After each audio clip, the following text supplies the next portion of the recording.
Radio 8. Here it comes! Hey, run that thing up.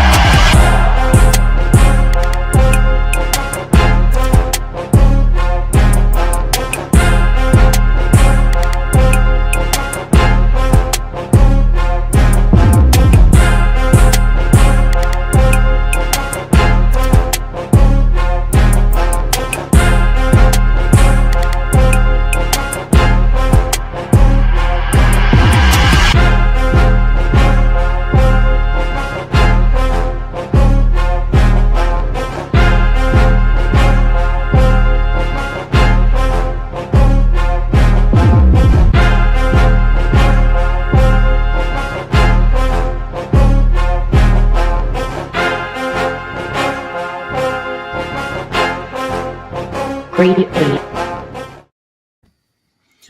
What's good, everybody? Welcome back to another episode of the Grade A Wrestling Podcast. I'm your host, Musa. I got my guy Mike here with me. How you doing today, Mike? Doing good. How about you? We're doing good, man. This is going to be the trilogy of a crazy weekend full of content. As you know, Friday we had the EP.6 show. We did our mock draft for the NFL for the first round. Stay tuned for that next week where we do rounds 2 and 3.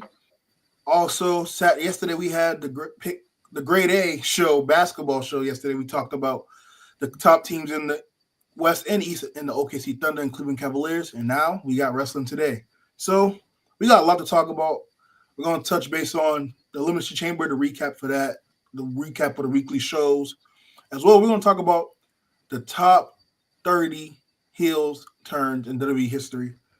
And I guess I should have changed the title because we found out who really attacked Jade, and that was Naomi, quote unquote. But we're gonna touch base on all that. So, Mike, we're gonna start off with the Elimination Chamber first. Let's talk about the women's chamber match right off the bat. I'll let you give away and talk about your thoughts on that match. By far, probably the best women's chamber match they've had yet. I know we were ranking them last week, but Liv Morgan, star of the match for the people in it. I was going to say you could make the argument for Jade too, even though she wasn't in the match with the taking out Naomi in the opening. But it was a good way to kick off the show. I think they chose the right winner too, and we'll see where that whole thing goes from here. Because even though she attacked Naomi, something tells me it's not over, as you alluded to a few seconds ago. Yeah, Mike. What was your initial thoughts when you heard Jade's music hit and she made her way down to the ring, and then she just full on blitzed Naomi in that ring? I want to give a shout out to Bianca, her Emmy nominee, for how she reacted to the attack while she was in the pod also. I thought she was going to actually replace Naomi, and they have her in the match, but I see how that could convolute the storyline going forward. But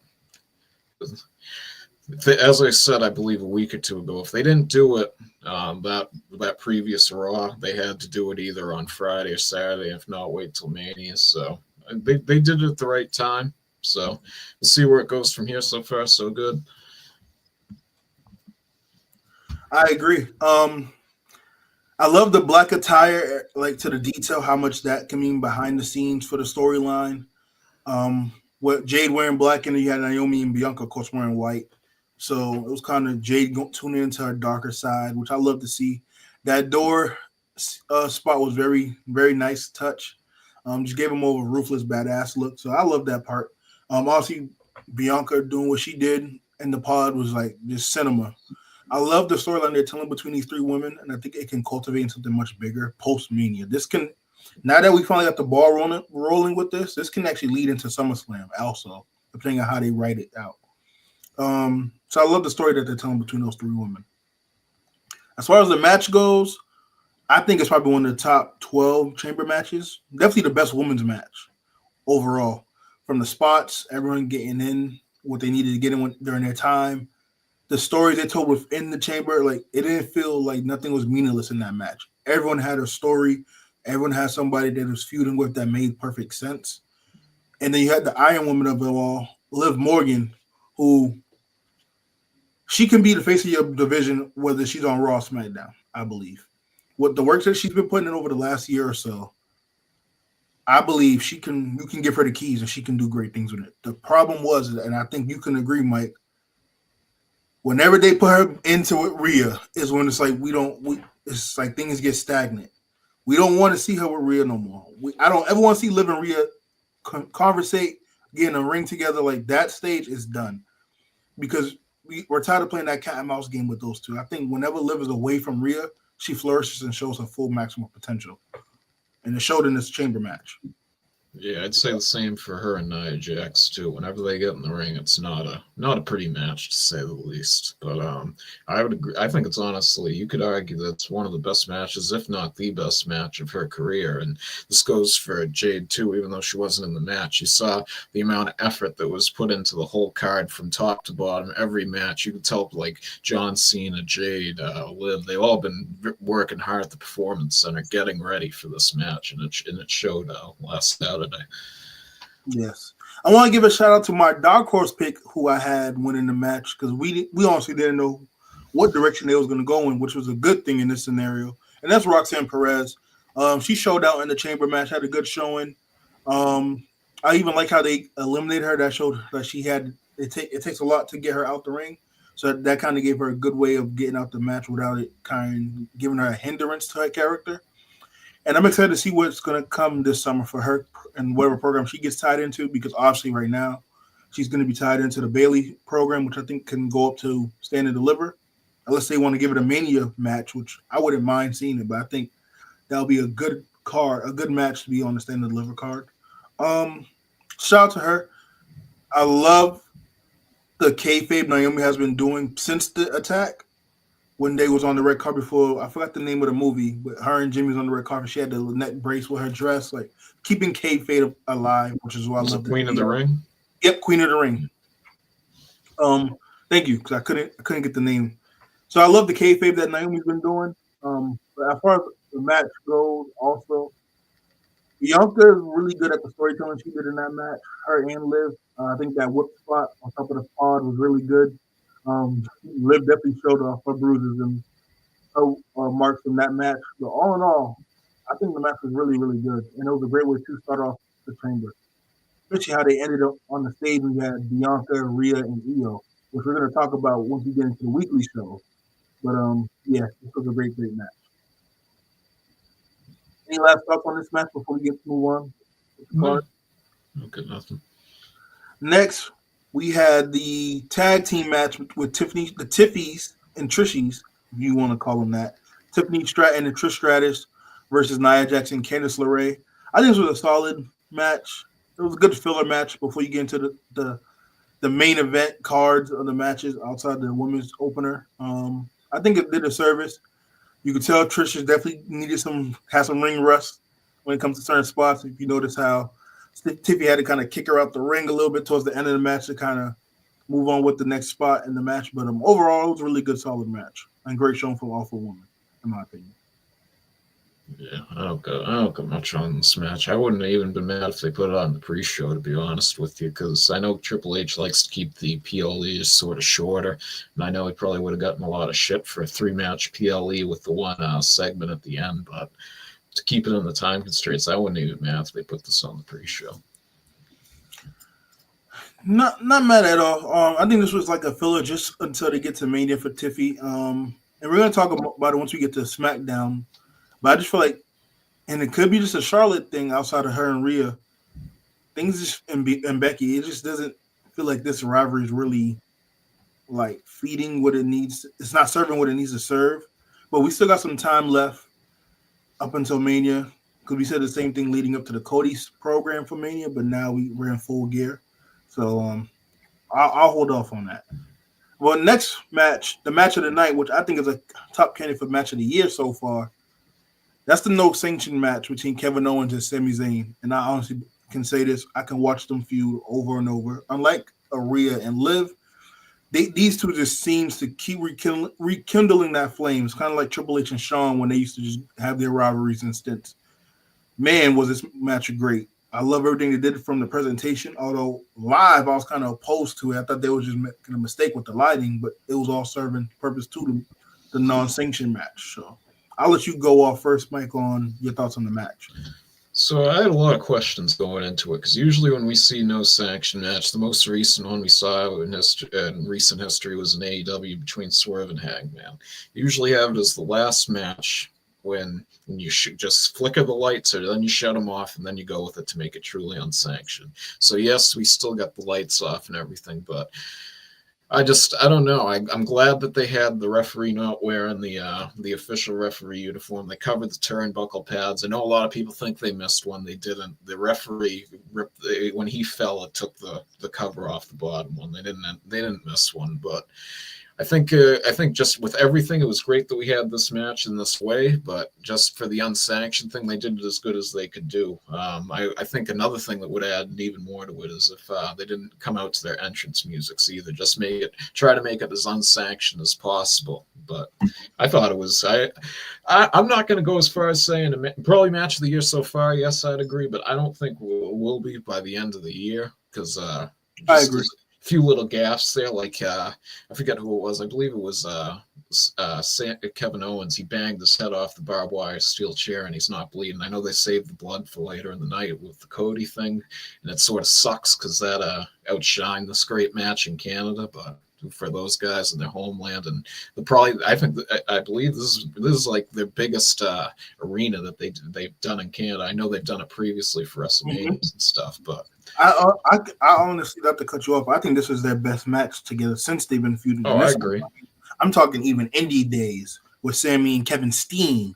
So I love the match here. I believe this was the best match of the night. Obviously, the best moment of the night was the end of the show, but by all means, that will always outshine because of the moment. But when you go back and watch the card, this was by far the best match of the night. And it could have easily main evented had it not been for the Cody program going on. So, and I feel like I don't know if you can agree with me on this, but every time Randy Orton returns, which he did at the end of this match, he gets outshined. Like I would love to see a Randy Orton return where he's the main attraction, because we all know what happened at Survivor Series when he returned. Punk came back. Now he comes back at Chamber, which is probably going to set up the feud match between him and Kevin. Cena turns heel, so it's unfortunate chain of events, but overall I love the match. I love all the spots they did in the match. I love how they were setting up the potential punt kick on Kevin after the match with Randy. But I would like to. He's getting punted. Oh, I think they set it up for Mania, Vegas, sure. But I wanted to ask you, is this Kevin Owens' best work of his career? I feel like he's on that trajectory arc of what Drew was last year when he had the feud with CM Punk. Like, this is some of the best work I have seen Kevin do. Best character work, yes. In ring, probably not as good as like some of the times when he was younger, but character work, without a doubt. It was definitely time for him to go heel, even though he's really in the like he's playing. He's Yeah, his dynamics are more of a face, but the crowd ain't behind him, obviously. But yeah, definitely character work. I'd say some of the best of his career, but it's not over yet, too. So we can save that in reserve for after it's all said and done. But as of right now, yes. And who knows? We might drag this towards the summer where Kevin starts winning some of these programs and feuds. Because right now he's putting on great character work in matches, but he's ultimately taking the pin in most of these feuds, with the one with Cody, now Sammy. He won, but I mean, he's going to most likely take the pin at Mania versus Randy. I don't see them having Randy lose. So I just hope he gets the fruits of his labor and actually start rolling off some wins, hopefully get a singles run. I think he can do a really good job, especially on the Raw brand, as like the main guy for like a month or two in a program with somebody. If he gets punted, though, he's going to go on the shelf, I'm pretty sure, for at least a month or two. Oh, yeah, and rightfully so. He deserves to take a nice little break. He's been putting a lot of work these last couple months. A couple years, I'll say, even with the Bloodline stuff, so for sure. And, of course, we're going to talk about the main event, the men's chamber match. I'll let you take it away. What was your initial thoughts on the match? Also, we're going to talk about what happened after the match, but so the floor is yours. Yeah, the match itself, it was good. It was probably the women's chamber match was probably honestly better than this one, but I agree. Yeah, like not with like per se the story. Seeing the thing that played out with Jade was before the bell rang, but before the bell rung. But with everything that happened after it, it worked out good because now you're gonna get Seth pissed off at Cena, which could possibly set up a program. Seeing he essentially helped him win and gave The Rock power, which all last year he was Cody's shield and vehemently against The Rock. So that's one great thing coming out of it. Drew McIntyre with Damian Priest, that's just them rehashing that. I think that's clear that that's the match we're going to get in Mania for those guys. Boo. Yeah, I'm not a fan of it, but we'll see. We'll see where it leads. Who knows? But Logan Paul got the most heat by far. Before he was even out of the pod, they were cheering against him. So that's just something that like you always expect him to get heavy heat, but that heavy where he's not even in the match is pretty impressive to say the least. But yeah, no, great match, and I think they made the right decision by swerving all the dirt sheets and everyone saying that the Cody Rock segment was going to take place in the middle of the card, but they actually put it after the match to swerve everyone to try to protect the moment. So I was very impressed with the match overall. So yeah, I agree. I'm gonna start off first with the not the elephant in the room, but the least favorite thing we want, and that's a Drew versus Priest feud at Mania. Not because I think they'll do a solid job if they give them a proper time, like 10 to 15 minutes to work. So it's not that I don't want them on WrestleMania. I think they both deserve to be on WrestleMania, especially Drew. I just don't want to see them feud together. I think they can find something more for them to sink their teeth into for a program for Mania. But I think given what's given to them at their disposal, I think Drew and Damian is going to cook.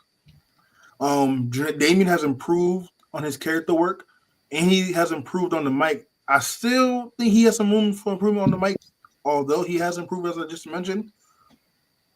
But I think him being in the program with Drew and the way Drew's character has been uplifted and progressed, given the promos he's been doing also, I think it's going to be a great match. I think it's going to be unexpected. It's going to surprise a lot of people how good they can be in a program if they're given the right time and storyline to kind of go and wrap their teeth around. So that's one thing. The Logan Paul heat, legit, and the beauty of it is his in-ring ability matches it. He fits the perfect heel of today's era. I'm curious to see what they're going to do with him. It seems like there's going to be an AJ and Logan Paul match at Mania, which I wouldn't be mad at all. You're going to get some crazy spots in that match. I just pray that AJ can stay healthy, as well as Logan, of course, but I'm more so on the AJ side because he's older, and we got probably a year and a half left of AJ Styles before he retires. As he mentioned, he is not wrestling past 50, and he's currently 48, which is crazy to say. So I'm excited to see what that match will be like between AJ Styles and Logan Paul once they make that official, because tomorrow I think he calls him out. And then you got Cena and Cody. I loved it. But before I touch base on that, I love how they was able to tell the story with Punk and Rollins. That curb stomp that caused CM Punk the match, the brawl, which we're about to go right into for Monday Night Raw this past week. Everything is perfect, and I think they're gonna do a three-way between those two, and they're gonna throw in Roman.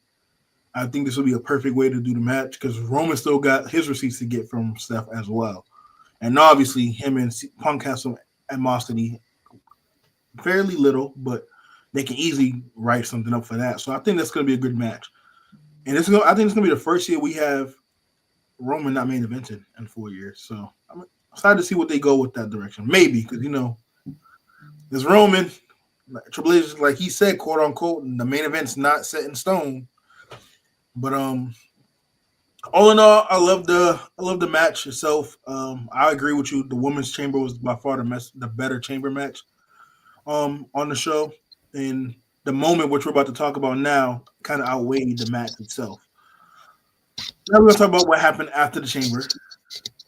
You had The Rock, unfortunately Travis Scott, and they marched down the ring. The Rock wanted Cody so. As you know, Cody told him to go screw himself. And we got one of the biggest heel turns in the company and maybe in wrestling history. And that's when Cena turned heel and they whooped Cody's ass in that ring. And Travis Scott slapped the hell out of Cody. And boy, I can't wait. Hopefully Cody gets his receipt because I want to see it. Seems like Travis Scott's actually training to be in a match. He's been and he just dropped some merch on his website stating wrestling is real, which I appreciate so much as a fan. A lot of people just poo-poo on wrestling, but that's besides the point. Mike, what was your thoughts on the heel turn and how they set up the whole story at the end of the show? Pretty good, as I said. They put it. I was saying before we went on here, they sort of put it right out in front of us with the whole backwards 3 thing back at Bad Blood. A week before that, Cody said in an interview too that you're gonna be surprised what happens. No one's gonna think it, but if you looked, and most people didn't, including me, didn't see what was going to happen. I personally myself, I like Travis Scott being out there. I'm not opposed to it. I think it added to the moment because the thing is, you need 2-on-1. You can still fight off. The 3-on-1 dynamic's a little different, and you throw another wrestler out there and get him involved. That's not the best thing in the world. And I think the thing too with him taking the potato shots from him and everything, I think Cody knew he had to take a legit ass whooping to get this over with the crowd. Like, I know if you've seen in previous documentaries with Stone Cold and Brian Pillman, he knew he had to beat the shit out of him to get him to have a legit, to make the injury look legitimate when he was having the surgeries on his legs. So I'm sure Cody told him to hit him as hard as he could, hit him in the face, do everything. But I like Travis Scott there. I'm not gonna lie. I think it was a good decision to have him out there, and it sort of added to the vibe of it too, because Travis Scott, didn't look like he was out there having a good time like he did with Jey Uso a while back. He looked like he was out there meaning business. The only thing I would have added to it if I was him, and I said this in the chat, I don't know, depending on if he had Sage or Blunt, and especially if he had a Blunt, I would have had him burn Cody with the Blunt just to add to that a little bit more, because I'm sure Cody would have been willing to take that with seeing everything else he took. So it was a Sage. First and foremost, before I continue, Ty, what up, man? How you doing? What up with y'all? Not much. We just going over the end of the show for the Elimination Chamber. That was Sage that he had in the ring. Burning him, that's some real Attitude Era shit right there, Mike. I wouldn't have been opposed to it, but who's to say now we might not get, who knows? Bad Bunny might pop up at Mania 41. I was thinking that too. I agree. Give Travis a Canadian destroyer. Or a Puerto Rican destroyer. Yeah, there we go. And then who knows? Austin might come out to help The Rock. To fight The Rock to help Cody. So, yeah. I don't know. I just felt like he was just so out of place at times, and it was just irking my soul watching it. But at the same time, to your point, which is very valid points, and I didn't really look at it that way. I can see that perspective, and I wasn't for that. I'm not opposed to him being there. Right now, I could turn over a new leaf. But in the moment, I was tweeting earlier, what the hell we doing? Why is Travis Scott out there? He just looks out of place. But Ty, do you have any thoughts on the Cena heel turn at the end of the Chamber? Everyone was pretty much surprised, but I felt like I wasn't really surprised because we knew someone was turning. I didn't like the only thing I didn't like was the delay after he tells The Rock, go F yourself. They're standing there for 5 minutes. Then Cena daps him up. I'm like, yo, we already know he's turning right now. But it's good for Cena. It makes sense for Cena. It's your last year. But apparently it looks like the reason that only happened was because Cody didn't want to turn heel. So pretty much that tells me he will never, ever turn heel. Just give it up. He's going to be a babyface forever. Go ahead, Mike. You was about to say something. Yeah, that's bullshit, bro. I was gonna say that's SRS and Meltzer's bullshit that they got fed by them because Brian Gerwitz, I believe in his whatever his name writes for the Rock yesterday, put out 0 for 2 on the dirt sheet. So I'm gonna take his word over Meltzer and SRS personally. Fair enough. But as you were saying, Ty. Yeah, nah, I think eventually, there was a point of time they were thinking about turning Cody Hill. Because especially if you're holding the belt for that long, a babyface in WWE is going to get stale eventually. You know? 100. But like this Travis Scott thing, honestly, I was like, at first I was like, yo, why is he there? But then now that I look at it, I'm like, that's what it kind of needed. You feel me? Say more. I Why would, it was needed? because I felt like just to give it like pretty much that pretty much segment sold the match. You know, match got announced 15 minutes earlier, and they pretty much sold it in 15 minutes because Travis Scott gives you that mainstream. You know, look to it because it's a celebrity and he's there. So you got Rock, Cena, and randomly Travis Scott there. That puts so many eyes on that moment. It already sold that main event, you know? So at first I'm like, he didn't need to be there, but I'm like, I can see it because they're going to play into it. And especially Cena not working so many dates between Mania. Don't be surprised if you see even Travis Scott on Raw or even Rock, you know, on SmackDown, something, you know, to feed the whole feud. But that's pretty much it. No, you made some really great points, and I ultimately will agree, kind of like what I did with Mike. For the mainstream eyes, it's good to put more eyes on the product. After all, Mania's in Vegas. Would it be surprising now you could bet on wrestling matches starting? Oh yeah, you can already bet on them, just not in the US. Yeah. Oh, okay. So, to your point, Ty, I think this was a great segue to upstart the feud. Travis is definitely gonna get his receipt. I mean, Cody's gonna get that receipt on Travis, and I can't wait. I hope it's a huge spot. Throws it after a table or something. Crossroads off the turnbuckle, something. Well, I can't wait to see it. But yeah, all in all, I think it was a great heel turn, and I think it would be a perfect time now to kind of talk about the weekly shows before we get into the. I know Ty sent us a top 20, but we're gonna do top 30 because WWE actually released their top 30 heel turn list, so we're gonna get into that in just a moment. But let's go right into Monday Night Raw. What's your guys' overall thoughts on Raw? It started off hot and then sort of fizzled out, sort of picked back up a little bit at the end. But to the opening segment, I'm going to tie this into the what we were just talking about, the end thing there, because I know you mentioned the triple threat possibly between Seth, Roman, and Punk. I know we have the steel cage match coming up this Monday at Madison Square Garden, and I really hope it's not a triple threat. I hope Punk cashes in the favor, says, hey, let me take care of Seth, or we just get Roman versus Seth, because I just think you can tell each of these stories individually in their own programs over time instead of just combining all three of them. Because you can even give Roman to The Rock this year. Because think about this.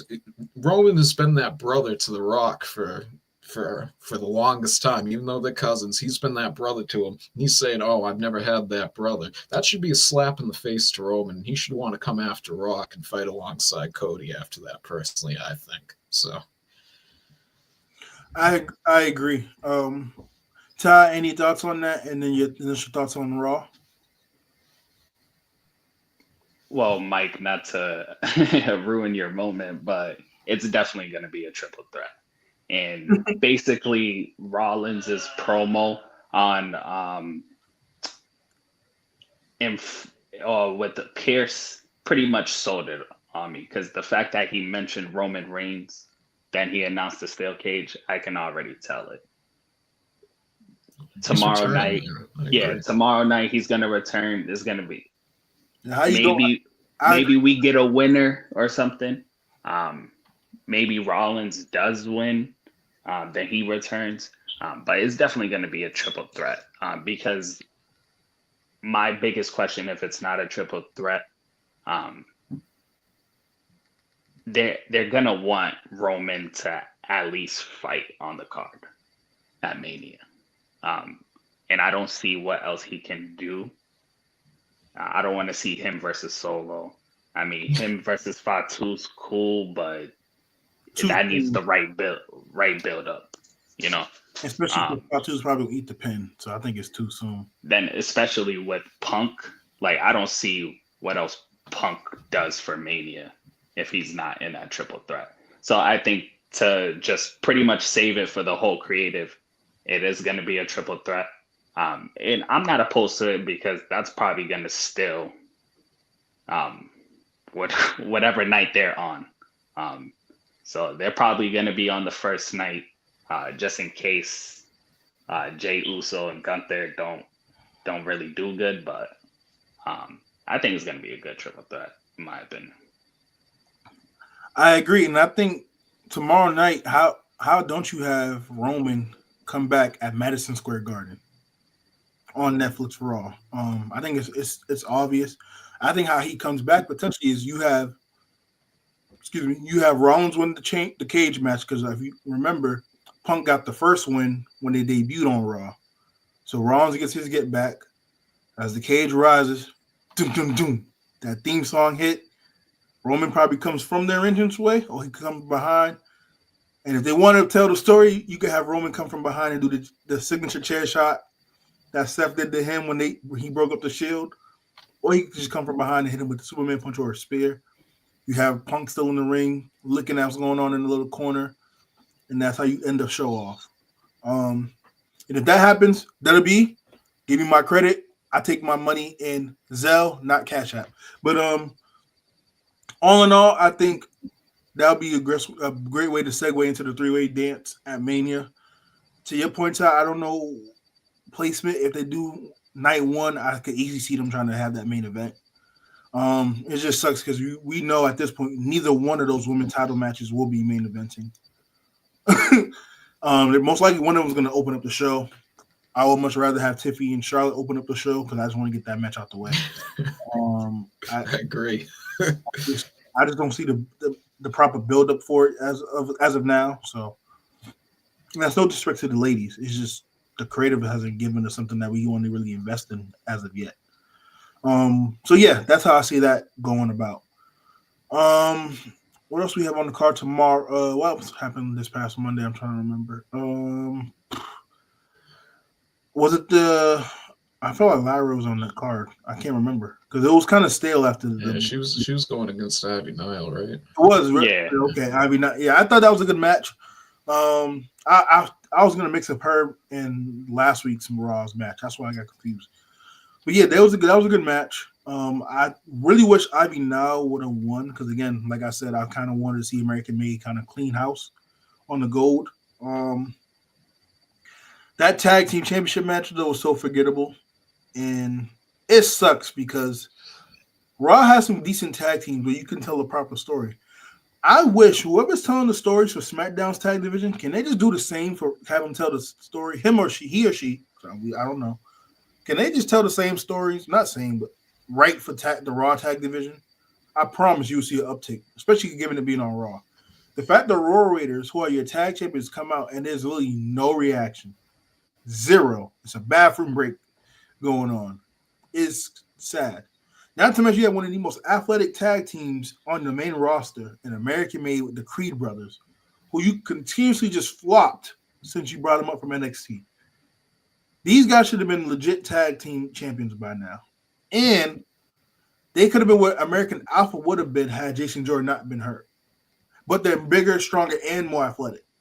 Pause. So, with that being said, I just feel like they need to do something with that Raw tag division. And I think they got a better belt design, if I'm being honest. The SmackDown tag titles need to add a little bit of blue, like they did the IC title. But all in all, I think Raw's decent. The ratings will go up tremendously tomorrow night, considering what's on the card, but they're gonna have a lot more shows that they did last week as opposed to tomorrow night. I just want to throw this out to y'all real quick. So let's say if we got this all wrong and Roman doesn't come back tomorrow. What if it's The Rock that comes out and costs CM Punk the match after he talked all that shit about him last Monday night, and then we get a tag match that possibly we have CM Punk and Cody Rhodes against John Cena and The Rock. Not saying that's going to happen, but I'm just throwing it out there. So before I let Ty go, where would that match take place? Is it going to be a Raw match? Or is it... No, they would do it night one of Mania like last year. Oh, God. Okay. Ty, I'll let you take it away first. Wait, you said Cena versus The Rock? Nah, Cena and The Rock versus Punk and Cody. If The Rock was to come out and attack. The problem with that is I just feel like it's just too similar to the story last year heading into Mania that it just doesn't excite me. I think they're fine with Cody and Cena itself. I just think that whole tag team nonsense is crazy because, like, I like it just doesn't. I don't know that tag team match. It's not necessary. I think if you do it on like a SmackDown or something, I think that's fine. But like, nah, at night one of Mania, nah. I feel like there's too much talent there to waste to have pretty much two people or even three people pretty much fight on both nights. Fair enough. I don't want to see it. I don't either. I'm just throwing it out there. So if they were to go that route, I'll be disappointed because I feel like they can do a lot more given what they have at their disposal, given that the talent that's involved that doesn't necessarily need to be in that Rock storyline has a program right in your face that you can just sell to the people and fans. So I don't want to see that shit. I think it'll be pointless. But if it was to happen, I'll be opposed to it, but I'm going to watch it, and I think it'll be a good match. I mean, they'll probably carry The Rock a little bit more because he's the older statesman in the match. But all in all, I think it'll be a solid match. You probably get a Travis Scott bump here and there in that match, and Cody and CM Punk wins. CM Punk gets his main event. Cody gets the fight. John Cena night 2 clean, no disruptions. Imagine to add to your Mike, to add to your little spice to this, imagine that was the case, and now Cody and Cena is in a bloodline rules match. Oh jeez. As I said, I don't want to see this. I'm just throwing it out there as an option because we don't know where they're gonna go with it. So right. But we're gonna move right along. We're gonna talk about NXT on Tuesday. What's you guys' thoughts on that show? We're gonna speak through this real quickly because I think we'll spend the bulk of our time on the heels list. I was gonna say basically just the go home show for Roadblocks. So I know we'll get to the Roadblock stuff when we do the previews of the match cards, but it's pretty good overall. Not as good, obviously, as the week before when they were in, I believe it was Cincinnati. Seeing they had all those good matches on, but still very good NXT. Mm-hmm. I like the cage. I'm about to say the cage match. Was it the cage match this main event with Shawn Spears and D'Angelo? Nah, Shawn Spears won the North American title, but it wasn't a cage match. Yeah, I was thinking about the one when the girl turned and joined. Yeah, that was 2 or 3 weeks ago. Yeah, I just know that he had a couple programs. But yeah, I love that main event. Shawn Spears winning the belt. I'm happy for him. If you watched him when he was Ty Dillinger, he was just so close to getting that brass ring and getting over that hump. He was in with the fans with the perfect 10 character development work, but they just wouldn't pull the plug. So it's nice to see that he's getting his just due in NXT. I think whenever he does get called up, I think they need to call up him and everyone else in that faction and just push him right into the mid card and have him help run that mid card because you need more heels in that mid card. Someone that's believable that you're going to right behind, not unlike what you did with Shinsuke, which we're going to talk about once we get to Friday. But all in all, I think it was a great show, go home show. I love how he kept kayfabe and kept his receipt with Shawn Michaels at the backstage after he won, not shaking his hand. You remember when Shawn Michaels switched your music years back on the segment on Raw? So it was a nice full circle moment in touch. But I honestly, my bright spot for the show before I let Ty go, I love what I'm seeing from Trick Williams. I love this aggression and heel work that he's starting to slowly get into. I think that's going to just prolong his stint with NXT, which ultimately will have him go up to the main roster probably after SummerSlam or right before SummerSlam. But all in all, I love what he's doing.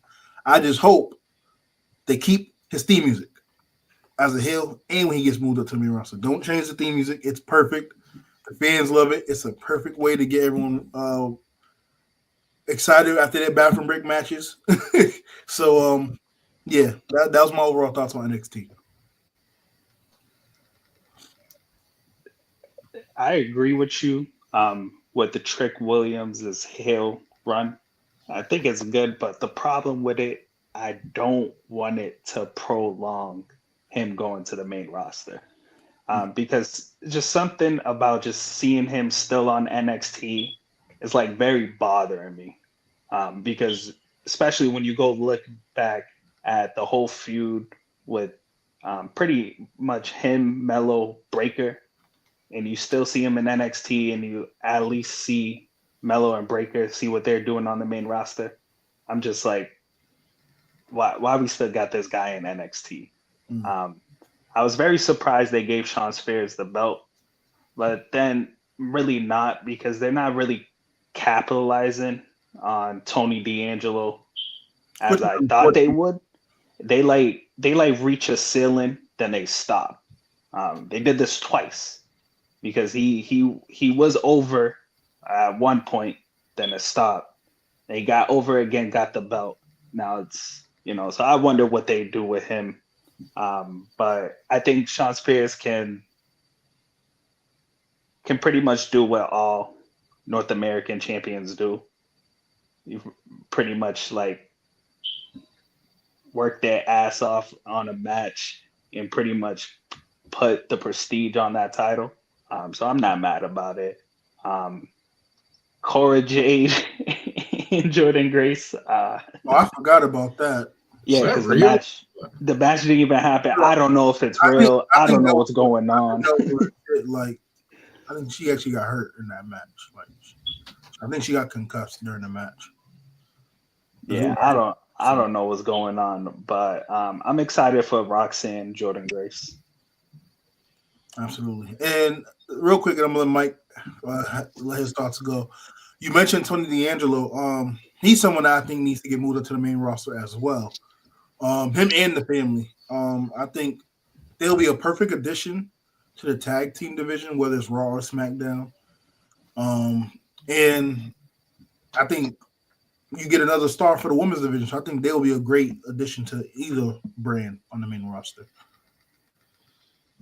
Yeah, the only thing I was going to say quick on this Tony D'Angelo thing, I feel like they wasted this the title change because you had like Spears indirectly push Stacks into him. You could have had Stacks fully turn on him, and you got a feud between them where Stacks has the whole family also turn on Tony too. But the only thing I could see possibly if they still want to do this is they have a mixed 4-on-4 tag match with Shawn Spears' crew versus the family. So they could do it there too, but I feel like that could be, you could have a stand and deliver match possibly with Stacks and Tony versus Tony D'Angelo, or that mixed tag eight person match that I mentioned too.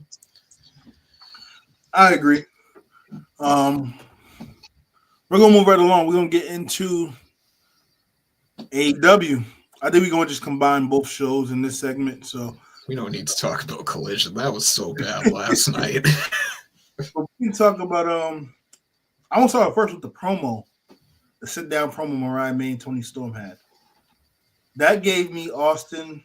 I know you always reference them, but it reminded me when Austin and Rock had that sit-down before Mania 17. It wasn't the same quality of the promo, but just to sit down with the narrator in the middle, I loved it. Like, I think this is going to be the match of the night tonight. in my opinion. I think they might put on a match of the year candidate tonight. Obviously, you have Muhammad attack Tony Storm at the Queen of the Ring red carpet ceremony. So that's adding more feud and keeping the kayfabe alive.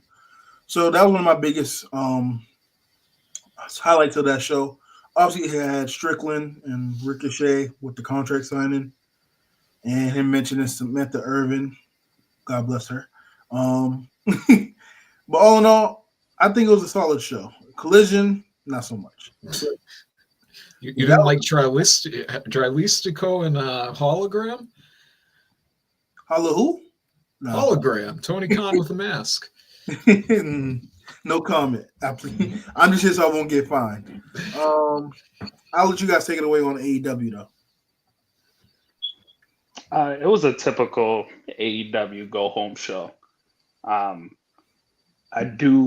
There was some highlights, especially the contract signing. Just to watch Ricochet and Swerve go back and forth. That was pretty good.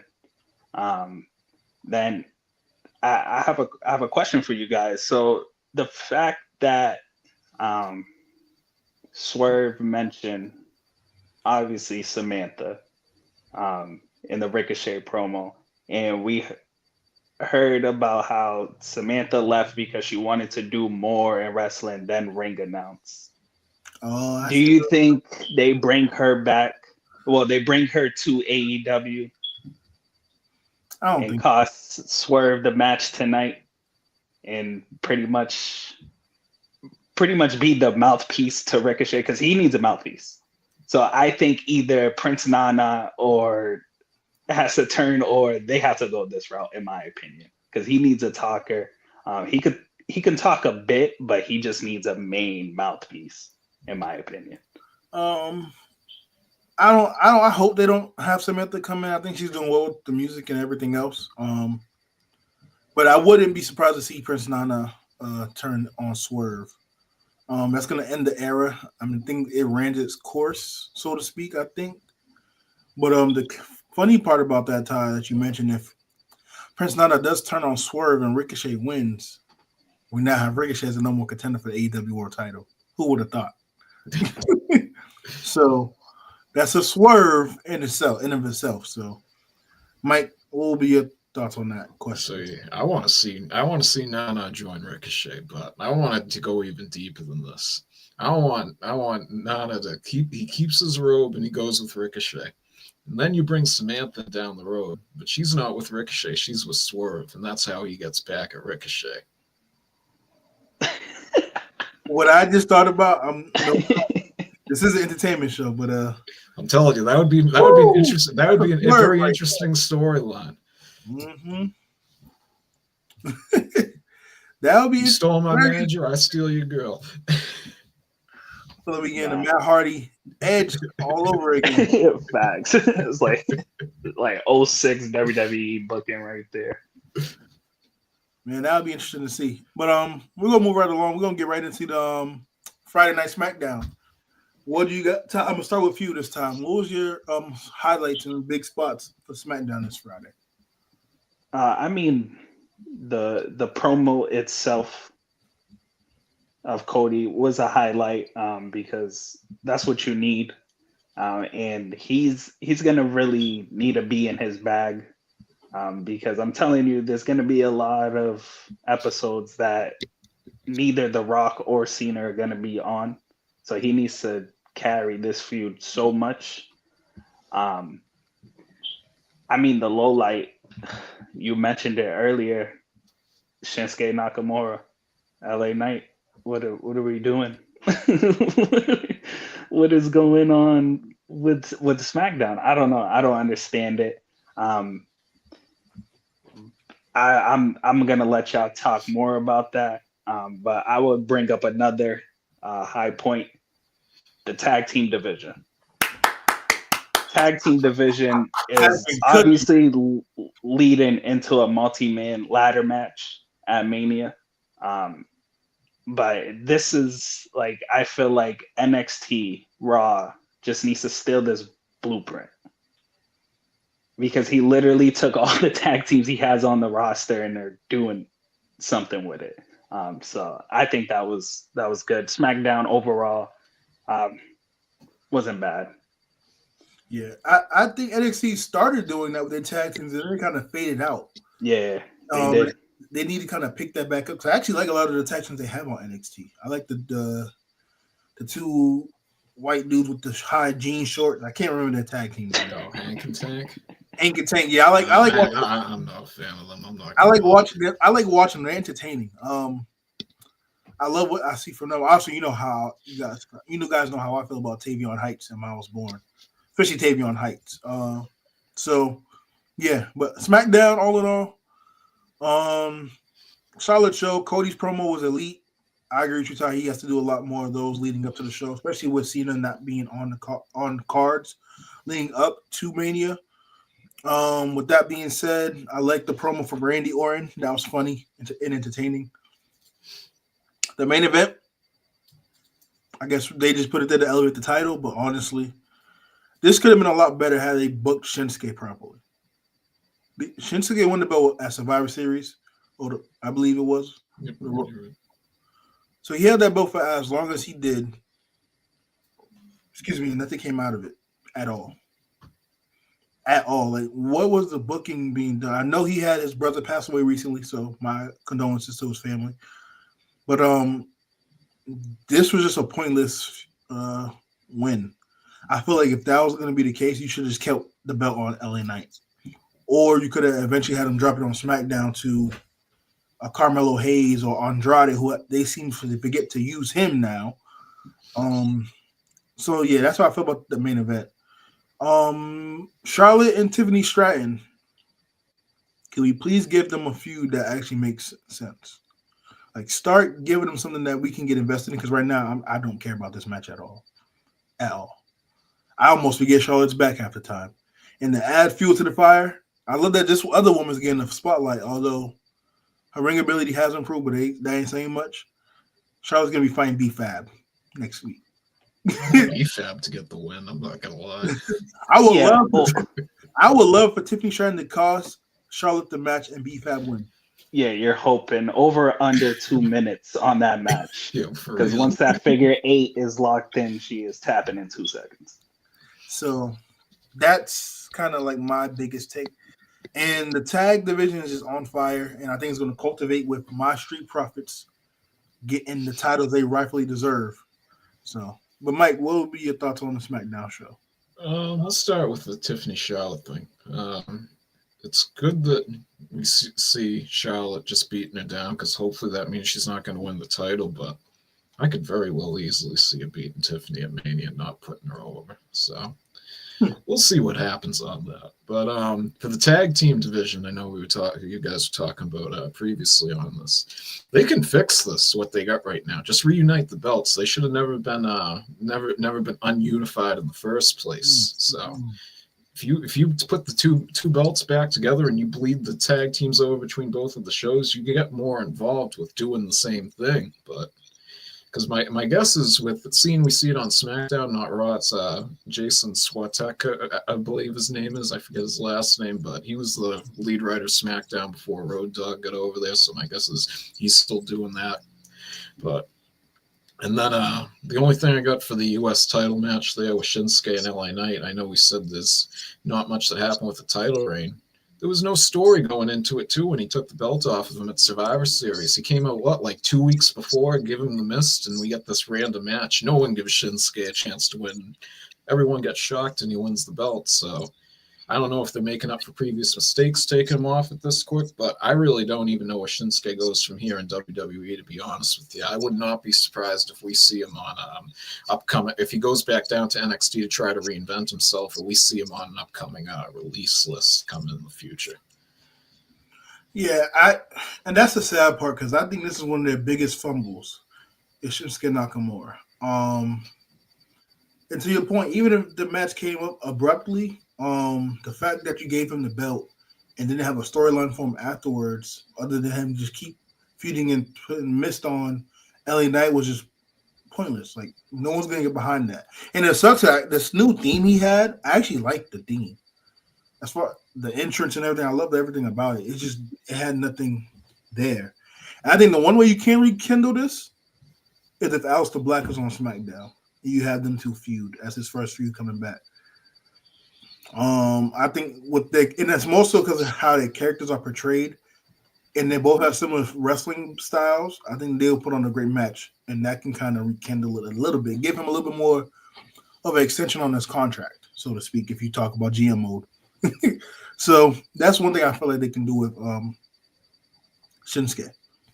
But any last thoughts on SmackDown before we talk about the biggest elephant in the room, which was the Oscar nominee segment with Naomi, Jade, and Bianca? They could fit it in right now. You know how Shinsuke was going around backstage looking for an opponent there? They could just put Aleister back in a mop closet and have him fight me, and then just Shinsuke can answer the calls. He's looking for people. Mike is terrible. But Ty, you was about to say something? Nah, I was just gonna say, with the whole Shinsuke and LA Knight thing, I think they could have honestly, if you were gonna take the belt off of Shinsuke anyways, that previous week that they pretty much rewrote the whole SmackDown where they did the 2 triple threats. How come they just didn't make that for the belt? Just strip Shinsuke and just do that and have LA Knight win it. Because the fact that they rewrote that whole SmackDown to add 2 pointless matches, to have him still be number 1 contender to take the belt off of Nakamura next week made 0 sense. Just filler, I guess. Yeah. But yeah, that segment between Bianca, Jade, and Naomi, because that's one thing I don't want to miss out on, because that was great. I think that would have been the best moment outside of the Cody promo. The story that they told with Naomi, Bianca, and Jade is really top tier right now. I love this, what they're doing with Naomi, calling her ungrateful bitch. That was just perfect. All the character work that Bianca's been doing is great. I love the badass straight face Jade's doing. My curiosity with this is, I think Naomi feels hurt because I think she did it for Bianca, like Rikishi did for The Rock and for the family. But I think she feels more hurt because I think Bianca's the one who put her up to it, and I think that's how this feud's gonna kind of stretch into the summer. So, any final thoughts on that segment before we move on to this list? I'm glad you brought that up because I was thinking about this. I'm like, if they're gonna go that route and have it play out and eventually be Bianca behind everything, doesn't that make Jade look dumb? Yeah, like she's coming out attacking Naomi. She's feuding with Naomi. Then to be like, oh, it was Bianca all along. I think that's kind of, I don't know, that kind of makes Jade look dumb in a way. Yeah, I hear your point, and I also think depending how they tell the story, it can make it seem like that Jade did not know Bianca's behind it, and by then, assuming this would be post-Mania, Bianca might have the World Women's Championship, and now you have that feud for the title. And who says that Jade doesn't win the title at SummerSlam? Because you already got some development character worker that Rhea's doing now that she lost.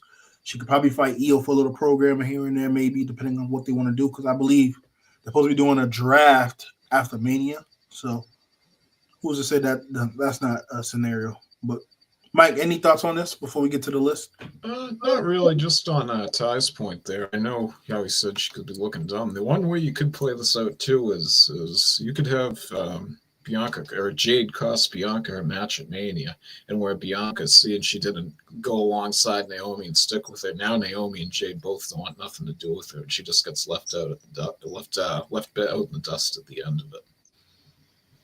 Yeah, I like that. I think I'm just saying the worst case is like if they want to play it out a couple more months, then she doesn't find out Bianca was behind it till like what? 2 months before SummerSlam, then you build that match. I'm like, kind of makes it look dumb. Because I think she's going to fight Naomi at Mania. I hope they put that on the card. But yeah, I would like them to start a Bianca versus Jade program as quick as they can, because seeing that we waited so long for this story to be told anyways, and we already knew how it was going to be told. So. I agree. Now we're going to get right into the main event of the show, and that is the top 30 heel turns in WWE. Ty, I have your list. You sent 20. It's just so funny that yesterday, or I believe earlier today, WWE released the top 30 list. So I have both lists, and I have the WWE list on blind ranking. So, not blind ranking, I have it blind so you guys can try to guess to see which one it is. Before I share the screen, let me make sure it's actually blinded because I almost shared the list.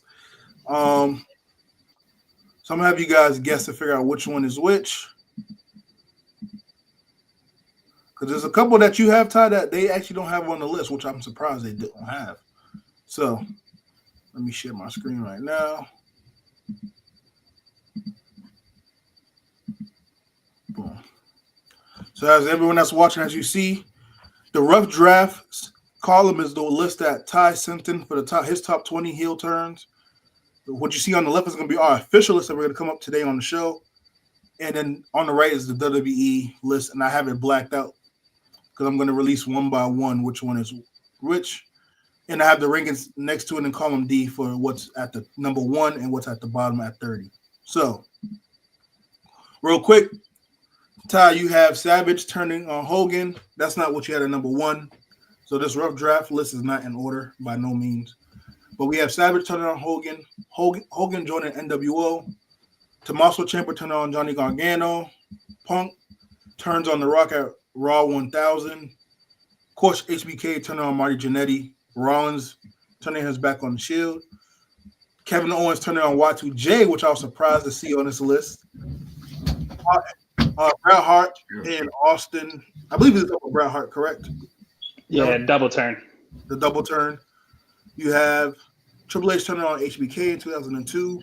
Lita turns on Kane. The Usos turn heel against American Alpha, which I think was very slept on because this turned into Uso Penitentiary character. Yep. Nikki turns on Brie. Of course, Roman coming back during the pandemic and giving us the head of the table character. Eddie turning on Ray. Bayley turns on Sasha. Austin joining Vince McMahon at WrestleMania 17. Mark Henry fakes his retirement and turns on John Cena. Sasha Banks turns on Natalya, and Dean Ambrose turns on Seth, with Evolution turning on Randy Orton. So that is the rough draft. I'm going to start at 30 because I'm going to reveal slowly that we're going to just put our order on the left and for two perspective. So at number 30, we have Kevin Owens betraying Sami Zayn at the 30 spot. Now, for WWE, they didn't specify which turn. Yeah, which one? So I'm assuming it's the one for the NXT days, which I think is very low on this list. But again, they didn't specify which one it was on this particular ranking. At 29, WWE has Shinsuke turning on AJ Styles and ultimately turning heel, which I'm surprised made this list, to be honest. But yeah, I digress. At 28, we have Tatanka sells out. Yeah, sure. I'm gonna sit here and lie like I remember that heel turn. Any thoughts on these first three? They probably put Shinsuke and AJ on there because they work for the company and they want to include as many on there that currently work there as possible. At 27, Finn Balor attacks Johnny Gargano at NXT and turning heel. I think this is a little low, just a little bit, but I'm not mad where it's spotted at currently. Yeah, I got to see what's above it first. Let me see. 26, Bayley attacks Becky Lynch. And at 25, they had Mark Henry's fake retirement That's pretty low. which is I think is very, very low. Yeah. This to me is a top 5 heel turn. Because I legit thought he was retiring, and the way they told the story, I think this could have cultivated Mark Henry had they had him beat Super Cena. Because at this time, this was Super Cena. Nobody was beating Super Cena. But I was surprised to see that they had this at a very low ranking. I hope they don't have AJ Styles that did this year above it. That'd be crazy. At 24, we have Lita betrays Kane. At 23, we have Sami Zayn saves Kevin Owens at Hell in a Cell, which I don't think is higher than Mark Henry. I don't think any of these on the list is higher than Mark Henry so far. 22, Ric Flair turns on Sting. This was actually a very, very good heel turn. Would I argue it being overmarked? No, but that's that. 21, we have Ciampa turning on Johnny Gargano, which I think is too low. Personally, this one is the same one you have, Ty, when he turned on him at TakeOver. So Yep. I think this is a top 15 at worst. Heel turn. And then at 20, we have Matt Hardy turning on Jeff. So what you guys think about the first 10 so far, 30 through 20? Yeah, a couple low ones. So I'm kind of scared that I feel like there's a lot of recent ones in the top 20 now. For sure. Mike, any thoughts on this before we go to 19? No, I agree with Todd. And as I said earlier, with the AJ and Shinsuke, there'll probably be a lot of people that currently work for the company at the top. For sure. Next, at 19, CM Punk attacks The Rock at Raw 1000. At 18, we have Scott Steiner joining the NWO, which was great. But I think the biggest outlier is going to be Mark Henry being at 25. So I want to keep being a dead horse. Trish turning on Y2J at WrestleMania. This was actually a really good heel turn. Despite the program was really Christian and Y2J, but I thought this was good. I think this could be placed correctly, depending on what's above it, even though we're about to find out. At 16, we got Eddie turning on Rey Mysterio. I think this is a little low. At 15, we have the Mega Powers exploding between Randy Savage and Hulk Hogan. I think this is a top 10. Yeah, those two are low. I think this is a top 10 heel turn for sure. And the match was really, really good. It was one of Hogan's better matches during this time, outside of the match he had with Ultimate Warrior. So I think this is low. At 14, we have Bob Backlund turning on Bret Hart. This was a really good heel turn. I remember this heel turn, although I didn't remember the Tontaco one. But inside the top 15, sure, I guess. But obviously, we see some ones that Ty came up with that hasn't been on the list yet, such as Triple H turning on Shawn Michaels. We haven't seen that yet. KO turning on Y2J. We haven't seen that one yet. We haven't seen Austin yet, which we think will be in the top 10 at least. So let's move on. At 13, we have Shane McMahon turning on The Miz. Bro, get out of here. Is this Vince's list? When I seen this, I just shook my head like, there's no way. This is the fact that's on the list. I can take that. The fact that it's this high on the list is ridiculous. You're not going to sell me on Shane McMahon's heel turn being better than Mark Henry's. I'm sorry. The fact that it's not number 30 is crazy. Like, you can't sell me on this. There's nothing you can tell me that this is a better heel turn than Mark Henry's. So at 12, we have Paul Bear turning on The Undertaker. They didn't specify which one this was either, because he turned on them multiple times. But yeah. At 11, Batista turning on Ray. Have you seen Mike? Have you seen the recurring theme now? I was talking about before we went live. I would never be friends with Rey Mysterio. He's always getting turned on. Like this Eddie Batista. His adopted son even turned on him. And at 10, we have Triple H, but not turning on Shawn. We have him attacking Daniel Bryan. And to put more context, this is when he attacked Daniel Bryan at SummerSlam, which led to Randy Orton cashing in on Daniel Bryan. And we had ultimately what we would like to call the pre-authority. So this is at the 10 spot. How you guys feel between 20 through 10?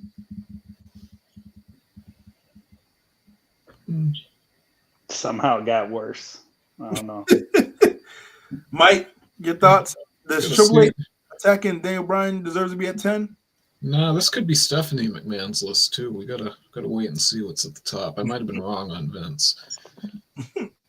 At number 9, now we entered the top 10 territory. And as you see, if you look at the list Ty sent us, there's some glaring ones that have yet to make the list. So at 9, we have Nikki Bella turning on Brie Bella. We also have Jimmy Uso turning on Jay Uso at number 8. At 7, we have Becky Lynch turning on Charlotte. At 6, we have Xavier Woods and Kofi turning on Big E. I'm gonna let that sink in. That's at 6. Something as this recent is it as a top 6 heel turn? No, they haven't even done enough with them to be considered in this list. To be honest, I'm sorry. I must have missed the point where Kofi hit Big E with a Trouble in Paradise, and they hit him with a power driver. Package power drive. they could at least did something where they dropped him on the neck or something. Just give him a concerto even. Exactly.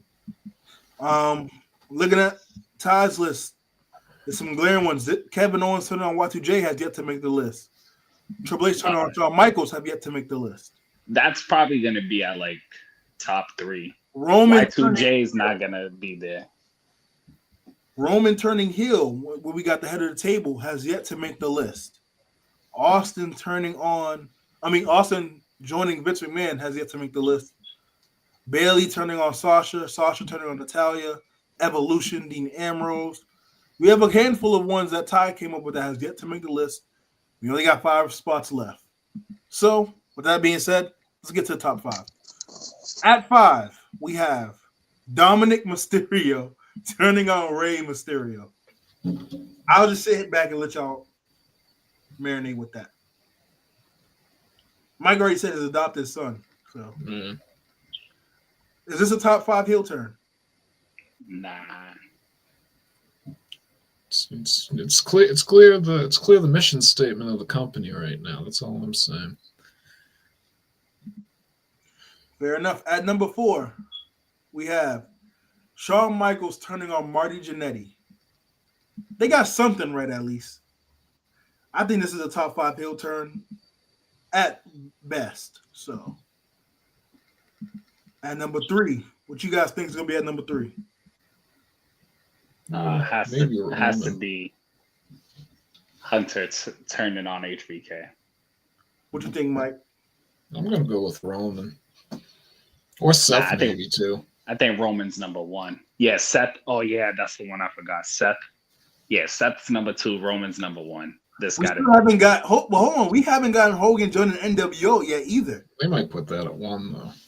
You don't know. That's WCW too. It's like, are they? That's they own WCW, so they wouldn't be too biased. All right, let's see what's at number 3. Seth Rollins turning on the Shield. Yeah, makes sense.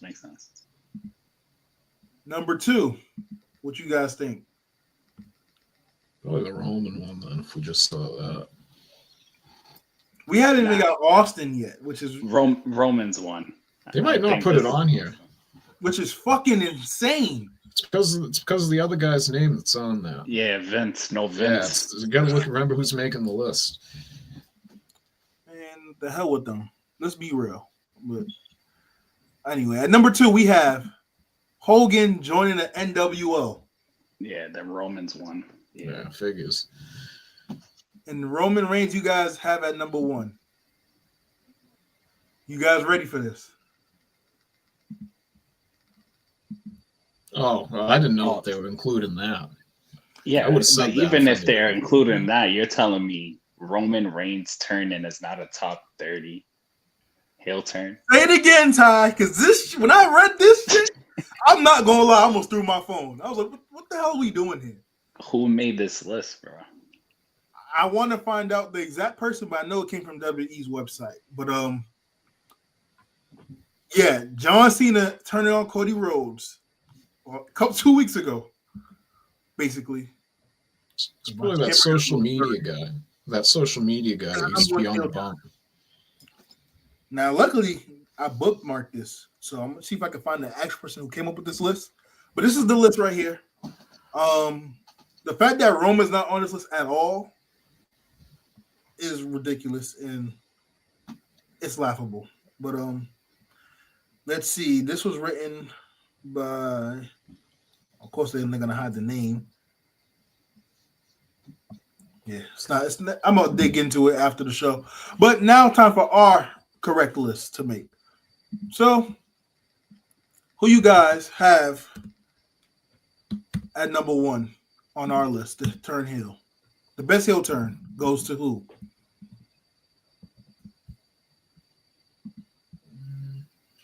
We got some good ones to think about, but if you had to choose one, I'm probably gonna go Hogan. That's what most people say, because I didn't see the TV leading up to it, and I know he wasn't on TV until then. And everyone says it saved his career. Where this is John Cena's last year, so I'll take the word for it. Shout out to the comment for Naomi. We appreciate you for the comment. I can't really read your name, but thank you again for the comment. I mean, Hogan at 1, or would it be Roman? I mean, it depends. It depends what we're talking about. We're talking about only the heel turn itself, or what it led It can be after. both.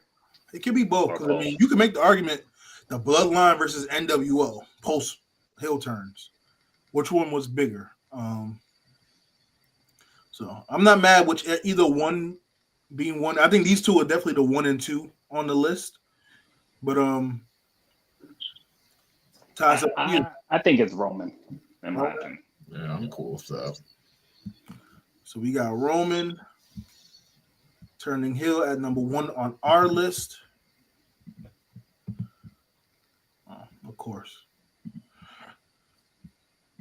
I got this. I'm being a little lazy. There we go.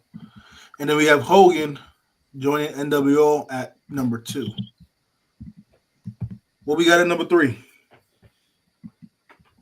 What y'all think? Are we gonna keep their list the same and put Seth turning on the show at number 3? Or are we gonna do Shawn Michaels and Triple H? I'd go Shawn. Yeah, Shawn Michaels, Triple H to me is a top 5, so I'll put it at 3. Fair enough. What we got at 4?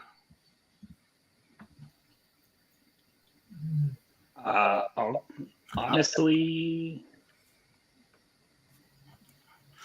I have 3 in mind with 2 spots available, but I want to hear you guys' thoughts first. Austin or Mark Henry, maybe. So that might be 4 then, because I'm thinking Austin, Mark, Seth, yep. and why am I forgetting one? I had 4. HBK and Marty Jannetty. Those are my 4.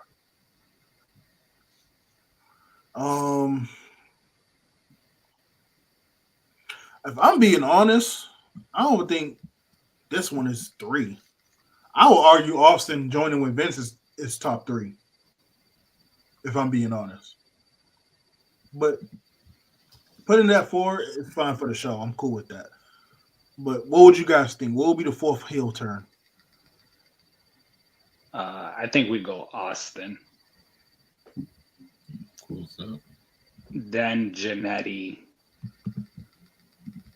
Well, HBK turning on Jannetty, then So we got Rollins being at 6. yeah. What you think, Mike? I don't have a problem with that. What would you rather have at 5? Jannetty, HBK, Rollins, or the Shield? If you had to choose one or the other. No, I'd probably go HBK. Yeah. Fair enough. Look at the HBK got in the top 5 for both heel turns on both sides of the end. Okay. And then we got Rollins turn on the Shield at 6.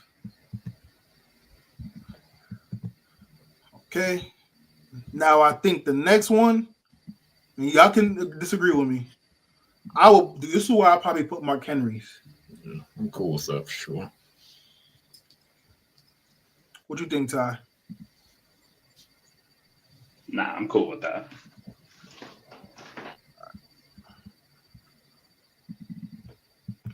All right, now this is where the list can get a little tricky. Because we got the easy ones out the way, but now we got to really put the cap on. And I think, as I'll let you guys decide. Do y'all want to do just the top 10 or the top 15 or just stop at 20? Where y'all want to stop at? It's up to you. That's up to y'all. I don't care. We can do top 15 if y'all want. What you think, Ty? Yeah, 15 is cool for me. Perfect. All right, so we're at the next spot. I got Evolution. Evolution at 8. Yeah, I got Evolution. That's a top 10. The old man, I was so mad 'cause I knew Orton was never getting that title back once he won it once he lost it to Hunter at, I think it was Unforgiven, if I'm not mistaken. All right. Next, what we got after Evolution at 9? Probably Eddie and Ray for me. Eddie Ray. Okay. I like Ciampa and Garganos. I mean, you see the common theme of Rey Mysterio. Eddie pretty much started it, so I think I got to give Eddie the edge on that one. That's one of the few times you really saw Rey Mysterio just sitting there, just getting manhandled. I agree. All right. So now we got Eddie at 9. At 10, what we got? We got Punk. We got The Rock. Ciampa, Gargano. We also. I think I go Ciampa. Yeah, I agree. Ciampa at 10. Well, are we ranking Cena, Cody? We can if you guys want. I'm still waiting for the Mega Powers. I thought that would have been a top 10 heel turn. I mean, personally, I like the Mega Powers turn over the NWO turn. That's just me personally. All right. I think Mega Powers top 15 on this list. We could actually probably put that next. I agree with you on that. I might actually have it. As a matter of fact, I have it above the Ciampa one, if I'm being honest. Yeah, we could do that. I think it at least be top 10. I will push putting it above Eddie and Ray, but I'm cool with it being in the top 10 at least. What you guys think is next? I might get pushback for this, but Kevin turning on Chris Jericho, I think I can make an argument for it to be in the top 15. Although the Mania match wasn't what it should have been, I wish they would have just made it for the Universal title, but they had to satisfy Brock.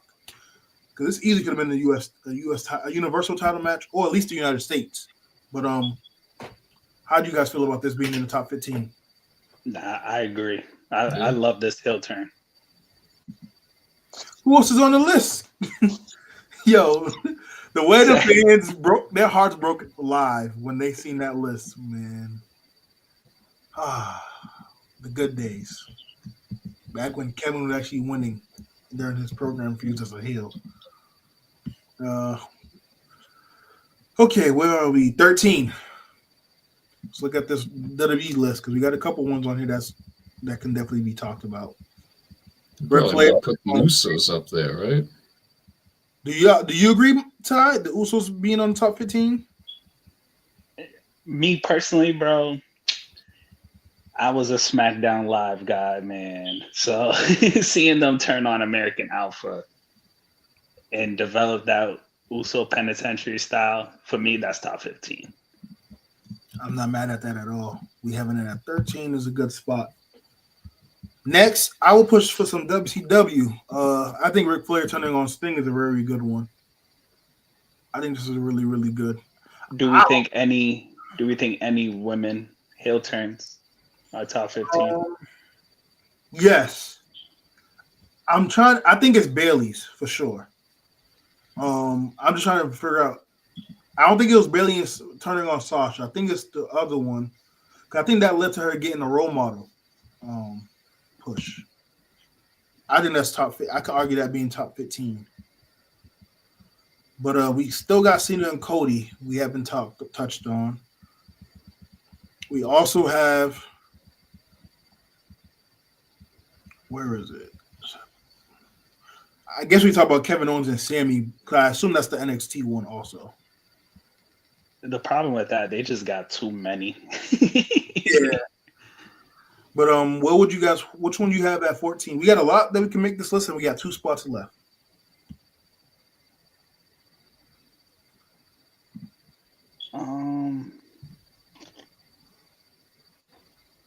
Because I think Matt and Jeff's was a really good one too. Yeah, but he turned on him twice, so we got to figure out which one. I think the first one was the good one where they had the stipulation at Mania. Yeah. I'll let you guys decide. Is Bailey gonna make this list? I'm cool with putting her on it. For 14, let's go.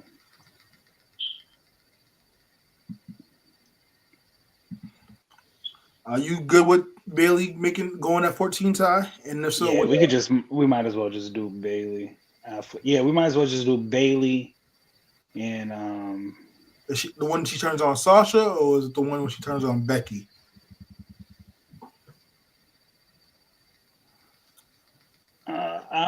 I mean, they're both good, honestly. I forgot about the Becky one. Yeah, we can go with the Becky one. Sounds good. And then we got one more spot before we get into the PLE match cards. And then I was going to say, you want to put on Sting and Flair up there. That's what I was going to say. Yeah, Flair and Sting. I was thinking about Ric Flair and Sting, yeah, but do you guys have any other ones that you're opposed to? No, I'm cool with that one for sure. All right. And there you have, this is our top 15 top heel turns in WWE history. We got Roman Reigns turning into the head of the table at number 1. Hogan joining NWO at 2. Triple H turning on HBK at 3. Steve Austin joining Vince McMahon at 4. HBK turning on Marty Jannetty at 5. At 6, we got Seth Rollins turning his back on the Shield. Mark Henry faking his retirement. We have Evolution. We have Eddie turning on Ray at 9, and then we have the Mega Powers exploding at 10. Then we have Ciampa turning on Gargano at TakeOver NXT. Kevin Owens turning on Y2J, which led to the WrestleMania match. The Usos turning on American Alpha, which ultimately gave us the Uso Penitentiary theme. Bailey turning on Becky Lynch, and then we have Ric Flair turning on Sting. If you leave a comment down below, let us know your thoughts on this list. Obviously, we don't have John Cena turning on Cody just of yet because, at least for me speaking, it's still early. I want to see what it leads up to post-Mania, but obviously we will have this on the top 15 for sure. But leave a comment down below. Let us know your thoughts on the list and what would you put in place for others and etc. Now let's get into the match cards for tonight's AEW Revolution, and then we're gonna head up out of here. So let me show you guys a 0 hour match card, and we can just give our who we think is gonna win these matches. So don't need to look at the host. We have the trios match: Orange Cassidy, Big Boom, AJ, and Mark Briscoe versus Johnny TV and M Collection. Going with the Costco guy, you know. Yeah, I don't want him to. I'm pulling for Johnny TV and MXM, but unfortunately, they're not going to win. I have to choose, huh? Well, we could have a time limit draw if you want to watch it. For Like, why is Mark Briscoe and Orange Cassidy in this? Like, they should not be no 0 hour match. They deserve better than this. Yeah, I'm gonna go with those guys: Orange Cassidy, Big Boom, and Mark Briscoe. Next, we have Mike's favorite match on this card: Chris Jericho versus Gravity. Gravity, man. Yeah, man. I don't know, man. I'm I ready think for Jericho lost some of his gravity. Who you guys got winning this match for the Ring of Honor World Championship? The fact they have Ring of Honor's world title on a 0 hour card is like just disgusting. But anyway, Yeah, but it's also Chris Jericho, so who wants to see him on the main card? fair enough. Who you guys got? I'm pulling for Gravity. It ain't gonna happen. Yeah, Chris, he ain't dropping it. Yeah, Chris is winning. Especially not to Gravity. He might break Athena's record. I hope not. Next, we got the 8-man tag match. We have Daniel Garcia in Adam Cole, Roderick Strong, and Kyle O'Reilly versus Shane Taylor Promotions. Yeah, I'm pulling for Shane Taylor Promotions, man. I'm not a Danny Garcia fan at all. I actually think Shane Taylor Promotions are gonna win. I think Cole and them just leave Garcia there. I'd love to see that. I think Adam Cole and the crew's going to win this match, but I'm not opposed to Garcia getting left for dead and Shane Taylor Promotions win this match. So, hoping that is the case. And last but not least, on the 0 hour card, we have Lee Johnson and Blake Christian versus Commander and Hologram. Who? Hologram. Yeah, Hologram's undefeated. He ain't losing tonight. Yeah. I agree. Next, the main card for the AEW Revolution. We're gonna start with the steel cage match. Kyle Fletcher and Will Ospreay. I am praying that Kyle Fletcher wins this match, but we know they're not gonna have Will Ospreay eat the pin. So because of that, I'm going with Will. Well, you never know. They can just be like escape to win or something last minute. But I think they have to do Will Ospreay because this feud has ran its course. It's over. It's time for both guys to do something new. And I think if Fletcher wins, that just means they're gonna fight again. I think they got to learn from their mistakes and have Fletcher win. They should have had him win Continental Classic. They didn't have him win in Australia. They got to have him win tonight. If they don't, this whole push is for nothing. Can't have him get swept in the program. He has to win at least one of these matches. So hopefully that's the case. Next, we have the AEW World Championship match: John Moxley versus Cope.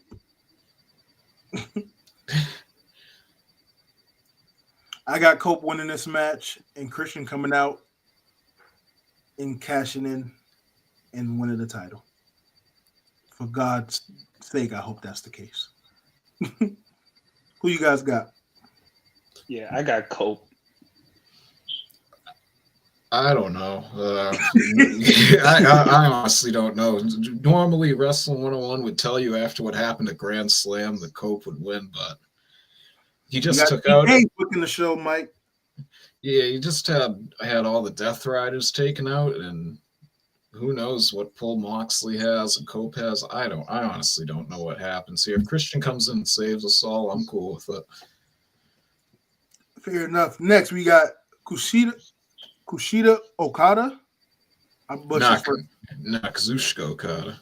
Kazuchika Okada. Yeah, I butchered that first name. My apologies. Versus Brody King for the AEW Continental Championship. Okada's winning this match. Yes. It's gonna be a bloodfest. Mostly Brody's blood, but Okada's winning this match. Yeah. Next, we have MJF with Hangman Adam Page. I got a bullet with your name on it. I like how they use that theme song for the build up the promo for the match, but I'm actually torn with this match. I don't know which direction they're gonna go. I will hope they go MJF, but I feel like he's gonna eat the pin. And because of that, I think Hangman wins this match. Nah, I got MJF. Yeah, I got MJF, but I hope Hangman wins. MJF hasn't eaten a pin in a long time. All right. And we have the main event before we get to the rest of the last three cards. Toni Storm, Mariah May.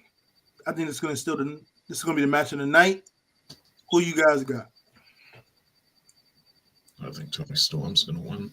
Yeah, seeing she only won the belt a couple weeks ago, I got to go with Toni Storm.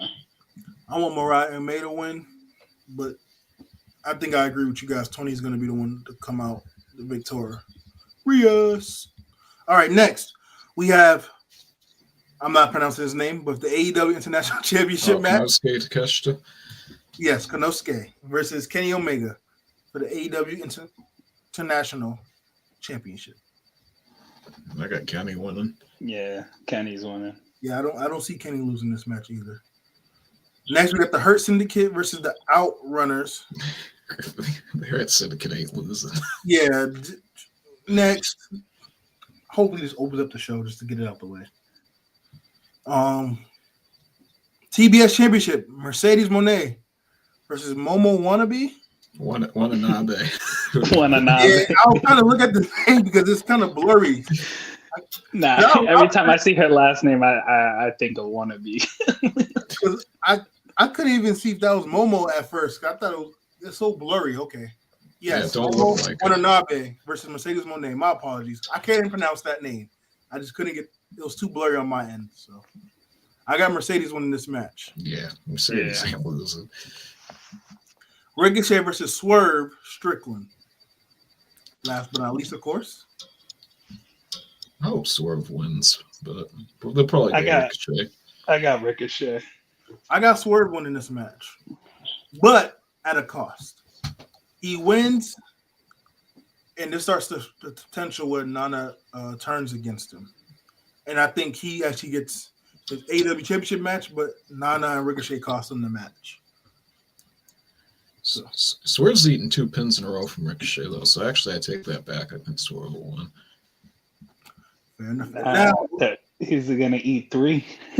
Jeez, I hope not, man. He's the best thing they got in that company. The problem if they make Swerve win, they have to put the belt back on him, and I don't think they're gonna do that.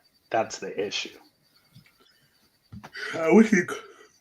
Excuse me, I was looking back at WWE just because I want him in the game and I want that theme song. But you don't fuck. I think he's doing. He's doing great things with AEW, so I don't think he's coming back anytime soon. Next, last but not least, we have NXT Roadblock. Here's the match card for NXT Roadblock. We're going to start off with Roxanne Perez versus Jordan Grace. Who you guys got? I got Jordan Grace. I agree. Jordan Grace will win this match. Next, we have the street fight. Ethan Page versus Javon Evans. I got Ethan Page because I think they can get one more match out of this, and then Javon will get the win at us and deliver. I'm going with Javon in this match. Yeah, I mean, street fight. Come on, got to give it to Javon Evans. I think this will be 1-1. I believe, if I'm not mistaken. Yeah. Javon gets this, and then they have the final decider at Stand and Deliver. As long as we get a third match out of it, that's all I ask for. I agree. Next, we got the TNA World Tag Team Championships on the line. We have Fraxium versus the Hardy Boys, and what most people can say or would say is a dream match. Who you guys got? I can't see the Fraxium win the TNA World Championship, so I'll go with the Hardy Boys unless we got some outside interference from another tag team where it goes in the DQ. Yeah, I'm kind of leaning DQ because I don't think they're gonna have them get pinned, not to the Hardys. But I think TNA can get some huge rub if they have the Hardys lose the belts. I would love that, but yeah, I think it's gonna be some screwy finish. Same with the main event as well, but we'll talk about that. I'm gonna go with the Hardy Boys. I believe there'll be some outside interference to what you guys just mentioned from an NXT team. And I think the Hardys survive. Next, we have the winner takes all, the match that we despise the most on this card. We have Julia versus Stephanie Valkyrie for the NXT Women's and NXT's North American Championship. I got Stephanie winning this match, and I think I got her turning heel in this match. Yeah, Stephanie's automatically winning.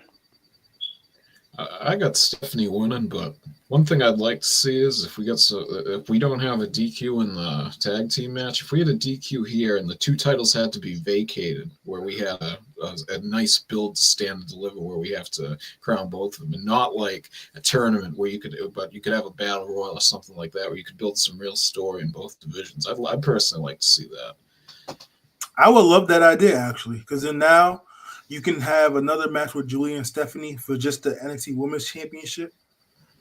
And then you could have someone like a Jada Parker, Sol Ruka, which I don't think that's going to be the case with Sol and Zarya because I think they're keeping them in the tag team for now.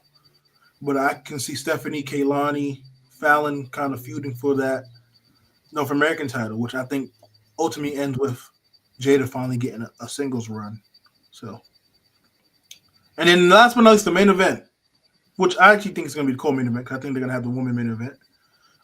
Titan versus Titan, Obafemi and Moose for the NXT Championship. I would love to see Moose win this match. Same here. With the system costing over the match. But I don't see that being the case. Yeah, I think this is 90% ending in a DQ. Yeah, I think they run it back at Stand and Deliver. Yeah, I hope Moose wins because they need to get him over his heels if he did win. Because they cheer for him. They cheered for JDC when he came out as Fandango. They need to build up the system as real heels in NXT if they did that. But I go Obafemi winning or but I can't see. I don't think they'll do a DQ in this. I just think Obafemi will win. Fair enough. And that is going to wrap up the show for today. If you made it this far, please like and subscribe to the channel. Hit that noty bell. Leave a comment down below who you think is going to win at NXT Roadblock as well as AEW Revolution. We're one sub away from 200 subscribers. Please subscribe. Tell a friend to tell a friend. This is going to wrap up today's show. Hope you guys have a great rest of your day. We see you guys next week. For the next show, we're going to recap AEW Revolution, Roadblock, as well as the weekly shows for Monday Night Raw and Friday Night SmackDown. We'll see you guys on the next one. Peace. Peace.